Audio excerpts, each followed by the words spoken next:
महाप्रभु जगन्नाथ जी रास करते हैं। कल हमें मंदिर एडमिनिस्ट्रेशन के ही लोग बता रहे थे, एक कोई छोटी सी बालिका वो रोज पत्र भेजती जगन्नाथ जी को, और जगन्नाथ जी को कुछ और शब्द कह करके संबोधित करती, वो भैया मानती, उसके कोई भाई नहीं थे, तो वो कहती हे जगन्नाथ जी आप मेरे भाई हो। तो बोले रोज पत्र भेजती महाप्रभु जी को कि रक्षाबंधन पर मैं आऊंगी, मेरी अवस्था अभी केवल 5 साल की है और मैं आपसे कभी मिली नहीं हूं, मैंने केवल माता जी से आपके बारे में सुना है, और मैं आऊंगी जगन्नाथपुरी, रक्षाबंधन वाले दिन आऊंगी, राखी लेकर के आऊंगी, हे जगा तुम मेरे हाथ से राखी पहनोगे ना। ऐसे बोले महाराज जी। वो रोज पत्र भेजती थी और हर पत्र में दिन लिखती थी, अब रक्षाबंधन में इतने दिन और रह गए, इतने दिन और रह गए, इतने दिन और रह गए। तो बोले मैंने वो पत्र पढ़े और पत्र पढ़ करके उनको पत्र वापस भेजा उसके निवास पे कि मैं मंदिर का ही एक अधिकारी पत्र लिख रहा हूं, मैंने तुम्हारे सारे पत्र पढ़े और सब जगन्नाथ जी को अर्पित किए, रक्षाबंधन वाले दिन तुम आ जाना और मेरा दफ्तर यहाँ है, मेरे दफ्तर पे आके अपना नाम बता देना, फिर मैं तुम्हारा हाथ पकड़ के लेके जाऊंगा और महाप्रभु जगन्नाथ जी को राखी पहनवाऊंगा। बोले महाराज जी मैंने उसको पत्र लिख दिया। रक्षाबंधन वाले दिन मेरे को भी प्रतीक्षा थी कि वो एक छोटी लाली, उसके इतने पत्र आ चुके हैं, वो आएगी, उसको लेके मंदिर जाना है। तो बोले एक हमारा समय रहता है, हमको व्यवस्था देखने के लिए मंदिर में जाना पड़ता है। तो वो समय आ गया था, तो मैं अपने अधिकारियों को बोल गया कि एक इस नाम की कन्या आवेगी और वो मेरा पत्र लेकर के आएगी, उसको बैठाना, मैं उसको लेके जाऊंगा फिर मंदिर। बोले हम सब व्यवस्था देखने के लिए गए, व्यवस्था देख करके आए तो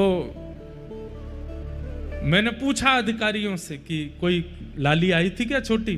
बोले हाँ एक 4 साल की 5 साल की बालिका आई थी और आके थोड़ी देर बैठी रही, फिर पता नहीं कहाँ चली गई। तो बोले मैं फिर ढूंढने निकला, पता नहीं कहाँ चली गई बेचारी, इतने साल से पत्र लिख रही है, इतने दिन से पत्र लिखे, उससे राखी तो बंधवा दें।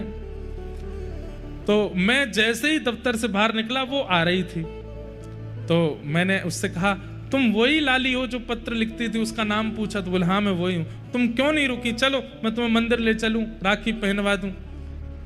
बोले मैं तो राखी पहनाया ही जगन्नाथ जी को। तो तुम कैसे पहना के आ गए? बोले आप यहां थे नहीं, मैं आई तो मुझे किसी ने कहा कि आप तो अभी गए, थोड़ी देर बैठो। पर पता नहीं कहां से एक भैया आए बाहर से और मेरा हाथ पकड़ के, गोरे चिट्टे भैया, बिल्कुल इतने गोरे। तो वो एडमिनिस्ट्रेशन वाले बोले मुझे लगा कि भाई हमारे उड़ीसा में सांवले होते हैं थोड़े, गोरा कौन आया? बोले गोरे चिट्टे आए और हाथ पकड़ के ले गए और बोले लो यहाँ पे राखी बांध दो और जगन्नाथ जी को राखी पहना दो। और बोले अंदर पहनवा करके आए। महाराज जी आश्चर्य की बात ये थी कि मेरे मंदिर से निकलते और मेरे लौटने तक इतनी देर कपाट बंद थे, महाप्रभु जी के जगन्नाथ जी के दर्शन हो ही नहीं रहे थे, फिर वो राखी कैसे पहना के आई भीतर? मैंने उससे पूछा कि तुमने राखी पहनाई, जगन्नाथ जी को देखा? बोले हाँ। मैंने कहा मुझे दिखाओ कहाँ बांध के आई हो? तो बोले भीतर लेके गई और द्वार के पास ही एक स्थान पर जहाँ पे बंध बनाया जाता, भीतर लोग ना जाएं, वहां राखी पहना करके आई। कपाट बंद थे, वो भीतर कैसे गई? बोले गोरे गोरे भैया लेके गए। तो फिर मन में भाव आया कि श्री बलभद्र जी आए और आकर के लाली को लेके गए, बोले जगन्नाथ जी को राखी पहना दो। आज भी एक नहीं अनेक लीलाएं मैंने सुनी हैं, आज भी महाप्रभु जगन्नाथ जी करते हैं। लेकिन कोई अगर चतुराई करके जाएगा कि मेरे को रास का अनुभव हो, तो नहीं होगा।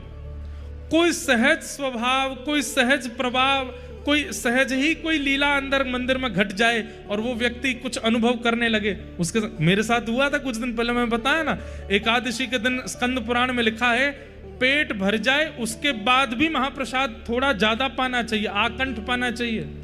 तो उस दिन महाप्रसाद हमने पाया, तो एक भैया आए हुए थे, उन्होंने कहा कि महाराज जी जितना पालेंगे उसके बाद मैं ही पालूंगा। तो मेरा मन तो था पूरा पाने का, लेकिन मैंने कहा अब इनको भी पाना है इसी में, तो मैंने थोड़ा छोड़ दिया, पेट मेरा भरा नहीं था पूरा।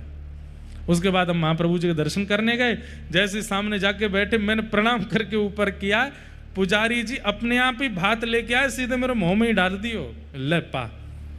तो जितना रह गया था उतना पवा दिया। यही तो रास है।